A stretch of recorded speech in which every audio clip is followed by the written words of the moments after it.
Quando a gente fala de prurido, obviamente a gente pensa logo em escabiose, pediculose, algumas delas a gente já discutiu. Mas quando a gente vai para as causas sistêmicas, o exame da pele e a avaliação do prurido podem levar a gente a fazer diagnóstico de doença sistêmica subjacente? Esse é um assunto fantástico, né? Vai lá, Fábio. Dá pra gente ter uma estratégia protocolar inicial, pelo menos, né? Depois você vai ajustando, tal. Não tenta adivinhar um prurido crônico, não, que não vai dar bom. A gente não tá falando de um prurido em dermatose, né? A gente tá falando de um prurido sem dermatose. Então você tem que seguir um protocolo e ele vai ser muito importante. Causa renal, eu acho que é clássico, né? Com 40%, 90% dos pacientes de diálise apresentando prurido. Melhorou muito a qualidade do cuidado do prurido nesses pacientes, até pelos próprios colegas nefrologistas. Pode ser pela neuropatia urêmica, pode ser pelo falta de balanço entre os receptores opioides, né, entre o Mi e o kappa opioide, e aí ele estimula o prurido e o outro inibe o prurido. Então o receptor Mi, ele ativa o prurido e o kappa, ele inibe o prurido. Então quando você diminui um, aumenta o outro, você vai colocando a balança a favor do prurido. E o hiperparatireoidismo é uma causa clássica de prurido, lembrando que eles frequentam hemodiálise, e eu recebi recentemente um paciente que ele tinha os dois, um prurido urêmico e escabiose. E aí Tá certo. você trata a escabiose, e aí ele continua com prurido. E aí o paciente tá sempre no hospital, né?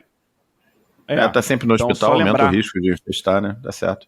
Fica Acho ligado. que uma outra causa comum são as causas hepatobiliares, a gente diz hepática, mas é mais colestática, na grande maioria das vezes.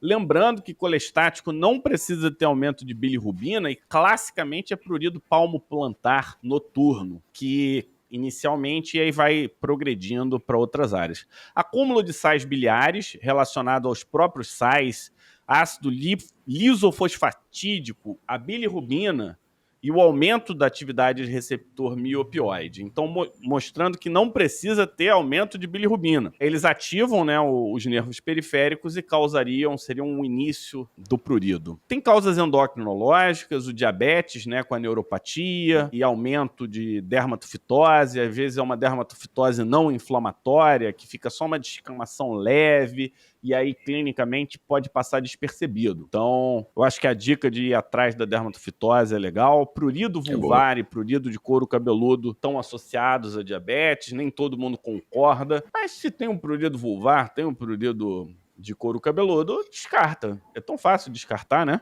Então, doenças da tireoide, tanto hiper quanto hipo, podem evoluir com prurido. As doenças reumatológicas muito comuns, mas eu queria dar um destaque para a dermatomiosite, tá? Dermatomiosite, o prurido, ele é muito intenso e muito importante e muito pouco falado nos livros. Eu acho isso curioso. Eu não sei se você tem muito paciente de dermatomiosite, mas os meus pacientes, cara, tem uns que, não tenho essa pelo amor de Deus, cara, de prurido, eles não chegam tem. com um prurido horrível. Então, quando você vai buscar especificamente, pode atingir até 50% das pessoas. Doenças escleróticas, como esclerodermia e a própria inflamação podem coçar, Sjögren pela xerose, o lúpus pela inflamação pode ter um prurido. Acontece, mas não é nada tão exagerado. Agora eu queria dar um destaque para as doenças hematológicas, lembrar que era no passado considerado um linfoma, um sintoma B, né, no Hodgkin, o prurido. Hoje eu acho que tiraram isso da jogada, mas 30% dos casos de Hodgkin tem prurido, 15% dos não Hodgkins, mas 70% de quem tem policitemia vera, mais especificamente o prurido aquagênico. Então, vale a pena você ter o prurido que piora com a água batendo no corpo. É raro, né? E as síndromes hipereosinofílicas coçam, né? Então, lembrar que são doenças hematológicas mais infrequentes, porém, podem acontecer. E pode ser paraneoplasia, inclusive, de tumores sólidos, tá? Ou por obstrução das vias biliares, ou por algum mecanismo que a gente não sabe claramente, mas poderia ser tipo um análogo de interleucina, alguma coisa assim.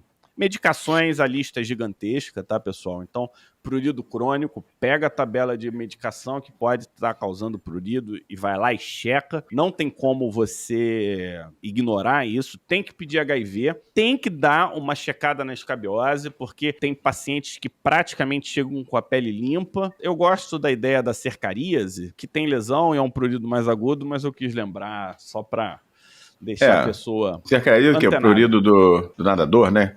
E tem as cercárias Swimming it. E tem as cercárias de pássaros, né? Então, em alguns lugares geográficos específicos, em época de verão, pega um monte de gente. Parece um quadro de prurigo, né? De prurigo agudo. Porque nesse caso você vai ver, né? A pápula vai ver. Anemia ferropriva, exposição a metais pesados, como cádmio e chumbo, são coisas mais profissionais, mais específicas. E, em algumas situações, alguns associam a deficiência de vitamina B12, anemia perniciosa e até deficiência de vitamina D. Agora, eu queria dar uma parada em neuropático, pode corresponder a entre 8% e 10% de todos os pruridos crônicos. E aí elas podem ser radiculares, e aí entra também pós-zoster, né? Pode ser síndrome do trigêmeo, eventos vasculares encefálicos podem ter sequela ou prurido, infecções do sistema nervoso central, não é tão comum o prurido sozinho, mas pode se manifestar, e neuropatias outras podem ter prurido, né? E só para finalizar, Omar, psicogênico, tá? Então você pode ter ansiedade e depressão, tanto levando como sendo causada pelo prurido, psicose, desordens somáticas monossintomáticas, dermatite artefata, desordem obsessiva compulsiva, escoriação neurótica. Lembrando que se o prurido crônico no idoso aparece, você tem que fazer screening sempre para neoplasias, ou se a pessoa tiver algum fator de risco para alguma neoplasia, também é mandatório ir atrás. Então, só para complementar, né? Ó, nevralgia pós-herpética eu trato bastante, né? Acabam me encaminhando muito. Eu tenho vários pacientes que chegam para mim com prurido no local e os colegas tratando com antihistamínico. E não vai responder, obviamente, né? Então, prurido acontece na nevralgia pós-herpética. E falar um pouco da... Meu pai é nefrologista, né? De formação e tal. Então, quando eu entrei na Academia Nacional de Medicina, a gente apresenta um trabalho original. Esse trabalho original meu, que me levou à Academia Nacional de Medicina, foram sobre as manifestações cutâneas nas doenças renais. A gente levantou mais de 500 pacientes. Esse trabalho está publicado nos Anais Brasileiros de Dermatologia, e por volta de 2011, 2012.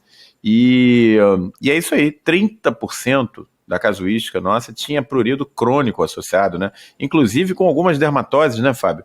Que são consideradas até secundárias, né? Como a doença de Kirli, como as dermatoses perfurantes. Aí se discute se o prurido crônico e o trauma pele leva à formação das dermatoses perfurantes ou se elas já aconteceriam mesmo no caso da doença renal. Na verdade, seria perfurante, não... Seria o contrário de perfurante, né? Seria introduzinte, né? Introdutória, né? Introdutória.